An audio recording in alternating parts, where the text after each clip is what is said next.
So we're now on to the third part of the interview, and actually I'd just like to go back to the filmmaking again, because you've taken a bit of an unorthodox journey into becoming essentially a filmmaker, a creative. But that's something actually that quite a few people do. Some people stumble into filmmaking by accident. Do you have any sort of artistic influences? People whose work that you've admired, or people whose work you look at and think, we can do that? Yeah, there's lots of that actually. Yeah, I mean, growing up, I was always a fan of watching movies. It was like, that was the big thing for me, going to the movies, and I still do that. I'll go on my own even sometimes, and I'll even go twice, just enjoy it as a viewer, and then I'll try and pick it apart of how a shot was created. So I've done that pretty much all my life without knowing doing it. And then when the digital camera came out, in the early 2000s, and you could play with it and edit your own stuff, that was like, oh my God, the whole world opened up. And then the internet came along where you could actually put your art out there. That was when, this big thing went off in my head, and that's where Sam and Dave came in and had already thought about Equine Productions as a company. But then when I came in, just a short time after they'd met, there was 3 ideas then of how this thing could actually look on paper. So I've had a lot of influences. I mean, one huge influence is a guy called Stacey Peralta, who I followed as a kid as a skateboarder. He then became a filmmaker after his time of being in sport, and he then started telling stories about his sport and why it was difficult getting going as a skater as a kid in the early 70s, and then in the 80s there was this big boom about it all, and then there was a nosedive in the 90s, and so I took what he did with his sport and thought, hang on a minute, that's very similar to what I'm doing. I've had no training in this whatsoever. I learned it all on the internet. I have an idea of what a shot should look like, but how do I get there? But that's when Dave James, our creative director, comes in. Well, I'll say to him, look, I want it to look like this. And he'll say, well, you need a certain lens or a certain camera or a certain jib or whatever it may be to achieve that. So it's not just me here coming up with the ideas at all. It's a company that we all have different skill sets, and we all help make that, advert, feature, whatever it may be, look aesthetically pleasing. For instance, there'll be things like, you sometimes see horse racing adverts, like on betting adverts, and it won't even be a racehorse in the actual ad. It'll be some sort of shy horse, and you're like, so immediately that's putting the actual racing public off because it hasn't even been thought about. Those things need to be aesthetically pleasing. It needs to look real. Yeah. You'll see it in movies all the time, horse racing movies all the time. The winning horse will be getting pushed along, but the horse in second, the guy's taking a pull because he's out. The shot was about that other horse winning. So there's things like that don't get thought about, and I'm not saying it's easy, because it isn't easy setting up these shoots and this production. But I feel as though my skill set is it should look like this. That's how it should look like, and can we achieve that? And that's when we work as a team to actually create these adverts. Of course, we talked about the Many Clouds film a lot. If you could go and pick one horse, any one horse, going to make it difficult, and you could have all the access you wanted to make a film about their career, who would it be and why? It'd have been Frankel, yeah, without a shadow of a doubt. Yeah, it'd have been him, because he definitely captured the whole world pretty much, I thought. I mean, it's a shame he didn't run in the Breeders' Cup, but he was definitely one of those horses that would have been a great story to tell, not just about him, but also the people around him. Henry Cecil, one of the greatest trainers ever, and but just a nice guy as well, and just the way he treated his team, and he always made them feel as part of the team, and the owner, Prince Khalid Abdullah, he's been such a big influence on our sport. So he'd have been definitely one I would have loved to have told that story about, and it'd be lovely to one day get an opportunity to make a horse racing movie, because I feel as though I have a little bit to offer on that side of things. And we have been parts of certain movies. With the AP McCoy film that came out a few years ago, we provided the Jockey cam and some of the sound for that stuff. So it's been nice to be part of those bigger productions, and we still help out ITV and Channel 4 back in the day. So it's great to be part of these bigger productions, but it's also nice to come up with our own ideas and develop them, and like we did with the Many Clouds film.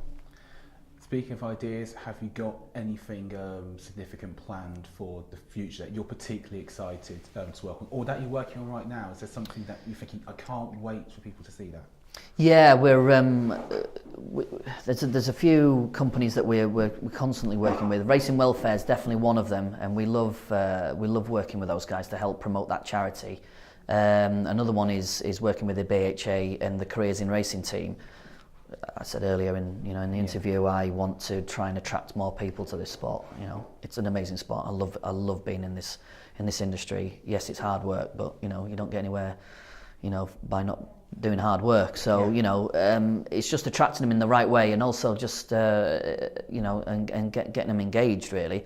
Not just as people to work in the industry, but fans of the sport. I want to really make sure this sport's shown in the best possible way. So definitely working with those two companies is great. But we're a growing team. We started off in 2012 with 3 of us. There's 10 of us now, and we'll continue to grow. We're in this this new studio here. We've been here 2 years now, but it's still developing, and it's great that our clients can come here and see our vision and stuff like that. So we're building a studio downstairs, which is going to be really exciting for us, going forward, doing different interviews, green screen stuff and things like that. And we're perfectly based, actually. People wonder why we're in Chepstow, but we're right next door to one of the largest production places in the world, which is Bristol. You've got BBC Animal Planet, you've got National Geographic all out of there as well, and it's a huge production place. So we can always call on that skill set in Bristol, whether it be editors or specialist cameras to hire and stuff like that. So it's great that we can call on that skill set and help produce this content that we love creating for our clients. Do you hope to see more companies and maybe even more competition for yourself if it's for the greater good of just having a lot more aesthetic content for racing out there, like other sports have, in the same way that, say, football or rugby does it? Definitely, yeah. I mean, competition's great, and we work with some of our competitors. You know what I mean? There are people out there that do kind of compete with what we do. There's hundreds of them in London. There's production companies that do this for all reams of sports and businesses. It's just that we specialise in working with horses because we have a knowledge of them. We also have a knowledge of the clients, and we also have a knowledge of the actual industry. So, we're not going to have a cameraman stood on the gallop in the wrong place, or we know what time a horse. The horses go up the gallop, they go up once, and you can't redo a shot. So you have to have everything set up, and we just have the knowledge of all that thing, the day-to-day business of the horse industry. So it's great to have that, but if the competition does come in and do a cool horse racing advert that engages a new audience, brilliant. I mean, I love what Sky Sports are doing now. It's great seeing what they're doing. ITV continue to keep stepping up the production values of what they're doing, and also Racing TV the same. It's they've spread out to Ireland now. It's great that we're showing all them race courses out there as well. So I'm happy. I just want racing to be a bigger sport than it is, and it's always been the ethos of Equine Productions. We just want to make sure that it gets seen in the best light. If there are 3 things that you could change in racing or about racing, what would they be? I would, number one would be helping, getting kids from schools into racing. We have a great charity that it's called Racing to Schools. It just needs more funding, basically. I just want to get more kids out of schools onto the racecourse or even behind the scenes. That's where it all happens. It's all great going to a racecourse and seeing how that thing works, but it's behind the scenes at the gallops and the yards. And that's where you really fall in love with the horse. Yeah. And you have that switch that I had when I was a kid. It clicks in you. Yeah, exactly. So that's one thing. Make it cheaper to go. It's expensive to go racing. Yes. Do you know what I mean? It's really expensive to go racing. So we're all there's a thing in racing where we're all competing against each other. You know, York might be competing against Newbury or whatever it may be. Well, they're not. We're all selling the same product. Let's all work together.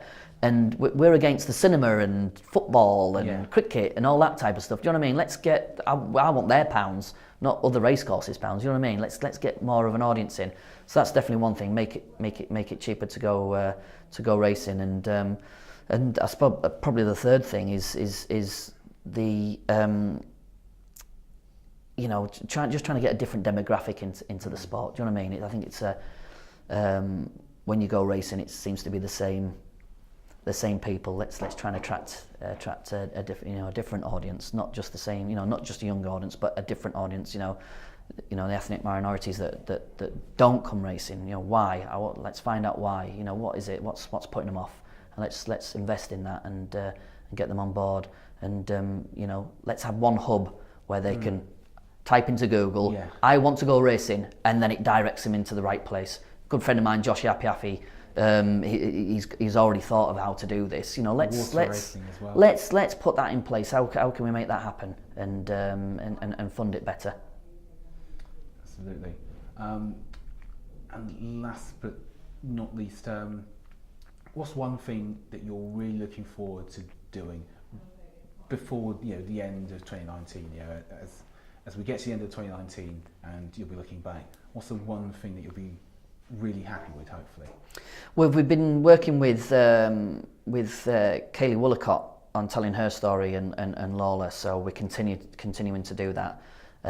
So I'm looking forward to that story ending. I hope it's going to be a happy ending.